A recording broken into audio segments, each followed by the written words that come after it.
안녕하십니까. 오늘은 동탄 한옥 온들 현장에서 정성 가득 한옥의 김남형 도편수님을 모시고 동탄 한옥 온들의 특징과 장점에 대해서 간단히 소개를 좀 듣도록 하겠습니다. 네, 반갑습니다. 네, 반갑습니다. 김남형입니다. 예, 제가 1월 17일 날부터 해서 치목 작업에 들어갔습니다. 이렇게 만들어지는 모습을 보면 일반 한옥이랑 진배가 없을 텐데 나중에 이게 다 꾸며지고 나면 저는 이렇게 이름을 지었어요. 이제 현대한옥. 아, 현대한옥. 네. 네. 보통 신한옥이란 말을 근간에 많이들 하시는데 네. 한옥이 특별하게 한국의 어떤 양식이라고 생각을 했을 때는 한옥이라는 이름을 많이 이야기를 하지만 그렇죠. 그런데 원래는 우리나라 사람들이 항상 살던 그냥 집이란 명칭이 더 좋을 것 그렇죠. 같아요. 그래서 그 집을 역사가 이렇게 이루어지면서 항상 그 시대적으로 사회 사람들이 요구했던 그 요구 사항들이 있었어요. 그 네. 요구 사항들을 그 시대마다 그거를 반영을 해서 집을 지어 왔던 거죠. 네, 그렇죠. 예.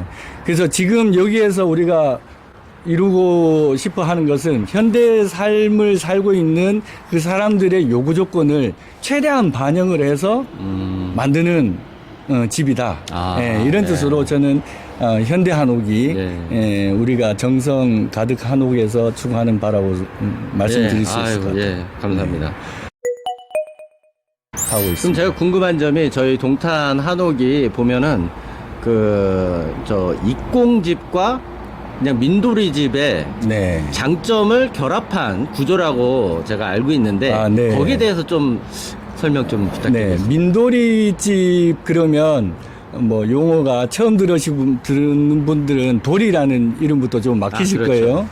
자, 지붕 상부가 이렇게 보시면은 삼각형의 구조를 띠고 있는데 네. 지금 갈비살처럼 이렇게 돼 있는 부재가 석가래예요. 그렇죠, 석가래. 네, 석가래의 위에는 흙이 올라간다거나 네. 아니면 기와가 올라가서 그 무게가 상당해요, 사실. 그렇겠죠. 예, 그 무게를 감당하기 위해서 여러 가지 처리를 하는 것 중에 그 중에 석가래의 무게를 가장 먼저 받는 뼈대 구조가 돌이라고 하는 거예요. 석가래를 예. 받치는 그렇죠. 구조가 되는 거죠. 그래서 그 도리를 가지고 성부의 구조 이제 이 무게를 지탱을 하는데 하중을 네. 받쳐주는. 그래서 그 도리의 무게가 기둥을 타고 내려와서 지방까지 전달이 되는 거죠. 예. 간단한 집을 이렇게 짓거나 뭐 예를 들어서 삼양집 정도의 집을 지으면 단순하게 그런 도리와 기둥 정도가 위에 상부 구조를 받쳐낼 수가 있을 거예요. 예.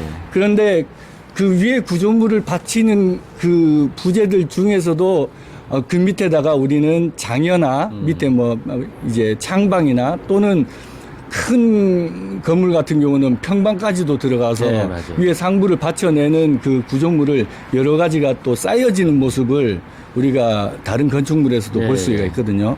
그래서 요건 격식의 차이일 수도 있고 아니면은 집이 양쪽으로 많이 넓어졌을 때 그 위에 지붕의 자중은 되게 늘어나니까요. 그렇겠죠. 예. 그래서 그거를 양식적으로 이야기를 하자면 아까 말씀하신 대로 민돌이집 가장 간단한 양식. 민돌이집은 돌이 하나만 올라가는. 그렇죠. 도리 기둥 위에 정도만으로도 버틸 수 있는 거죠. 그러니까 하중이 이렇게 크지 않은 작은 집에 쓰이는 게 민돌이 형식이고. 네, 그렇죠. 예. 그리고 거기에서 조선시대 때 이루어진 양식 중에 익공식 익공. 양식이 있어요. 예. 그래서 그 익공식 양식은 아까 말씀드렸듯이 창방이란 부재가 들어가고요. 창방의 바깥으로 이게 벗어져 나가는 일반적으로 조각을 해서 표현한 것이 새의 날개가 이렇게 펼쳐진 것처럼 그런 모양이 되어 있어요. 익공이라고 하는데. 네, 그래서 붙여진 이름이 익공양식이에요.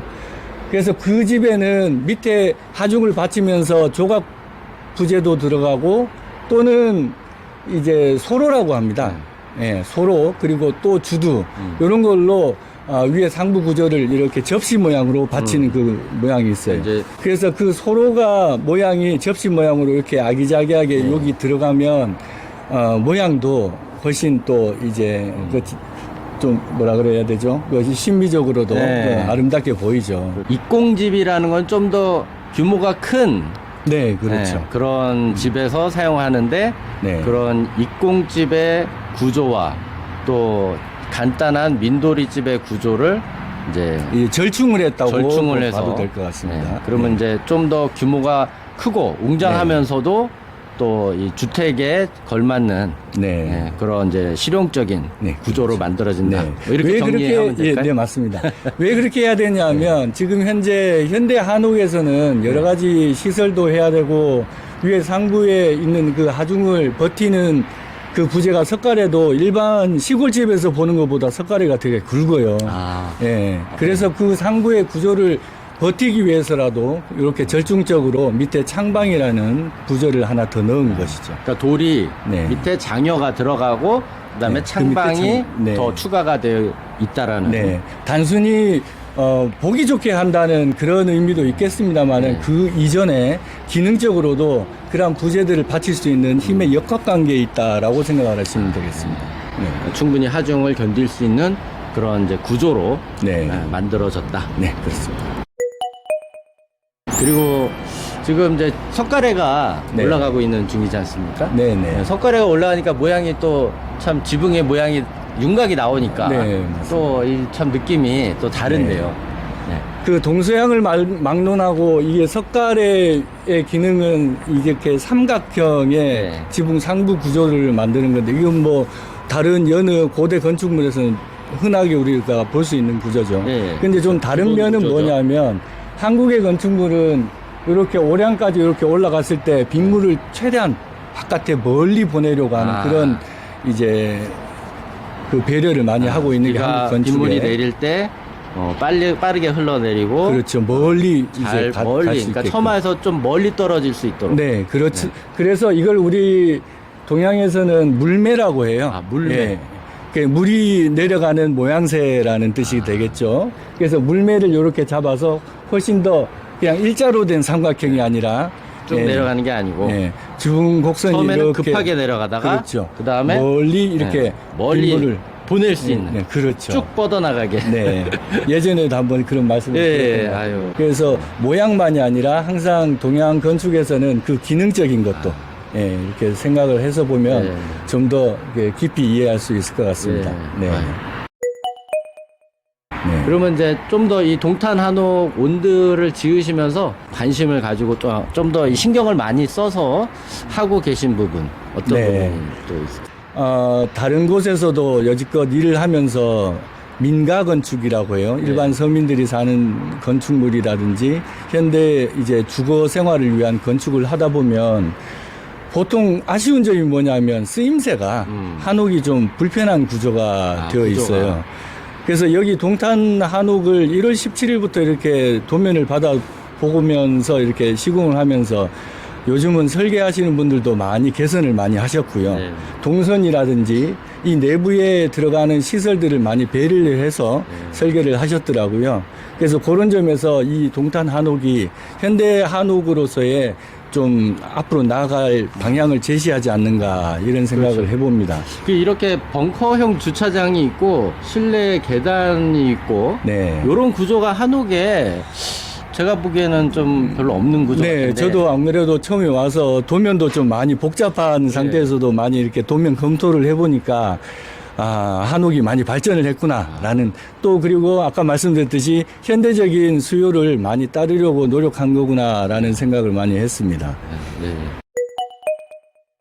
네, 그리고 여기 또 한 가지 강조할 점은 저희들은 일을 하면서 항상 좀 외곽에 아니면 외진 곳에 다들 좀 요양차 그렇죠. 한옥을 많이 지으셨거든요. 네, 산속이나 네. 이런데. 그런데 여기에서 얼마 가지 않아서도 뭐 불과 한 3, 4km만 들어가도 네.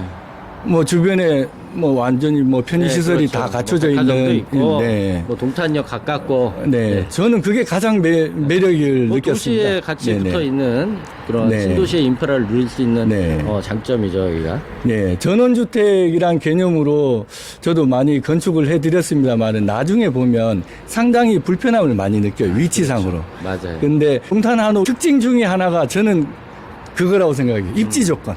입지. 네, 그리고 그 입지 조건과 맞물려서 내부의 구조를 현대인들의 바람을 충분히 충족시키려고 노력을 많이 하셨다. 정성 가득 한옥에서 저희 동탄 한옥 온들을 앞으로 네. 여러 차례 이제 계속 진행을 네. 하실 텐데 여기에 뭐 규격화라든가 표준화를 또 추구하고 있다는 그런 말씀을 제가 네, 들었- 그게 어떻게 보면 저도 이제 이 나무를 가지고 집을 짓는 일을 한 36년 정도 이렇게 하는 입장에서 항상 아쉬웠던 게 네. 이 뼈대 구조를 이렇게 해서 쌓아가면서 이렇게 일을 하는 걸 보면 이거 레고식으로 뭔가 규격화를 하면 좋지 않겠느냐 이렇게 하는데 아직까지 그게 실현돼 좀 발전을 했습니다만은 실현되기에는 아직도 좀 갈 길이 먼 것 같아요. 예. 그래서 완벽하진 뭐 이제 시작이니까 완벽하지는 않겠지만 조금 더 누가 이렇게 집을 의뢰를 하면 오늘 의뢰가 들어왔을 때 내일 당장이라도 바로 기둥 시공이 될 수 있게끔 미리 이제 준비가 돼 있고. 네. 표준화를 시키면 수작업을 통해서 현장에서 가공해야 되는 부분들은 분명히 있습니다. 네. 한옥에서는. 그렇죠. 예, 그걸 또 높이 사고요. 네. 그러나 기본 뼈대라든지 이런 거는 미리 준비를 해서 하면 소비자들이 빨리 이제 원하는 집을 모듈화 시켜서 받아볼 수 있는 그러면 훨씬 공사 기간도 단축이 될 수 훨씬 있고 단축이 되죠. 또 공사비도 절약이 훨씬 될 수가 저렴하게 있겠죠. 되고. 네. 여러 가지 면에서 굉장히 좀 혁신적이고 새로운 시도를 하고 계신 것 같아요. 저뿐만이 아니라 이 나무를 다루시는 분들은 항상 그거를 생각을 하고 지금도 이 관계에 대해서 많이 연구를 하고 계신 걸로 알고 있습니다. 네. 아유, 대단하신 또 노력을 하시고 네. 또 이렇게 현장에서 항상 네. 나와서 또 감독하시면서 또 일일이 네. 또 같이 작업하시는데 너무 고생 많으십니다. 네. 앞으로 잘 지켜봐 주십시오. 네, 감사합니다. 네, 인터뷰 또 귀한 시간에 바쁘신데 네. 이렇게 인터뷰 해주셔서 감사합니다. 그럼 시청해 주셔서 감사드리고요. 또 새로운 영상으로 찾아뵙겠습니다. 네, 고맙습니다.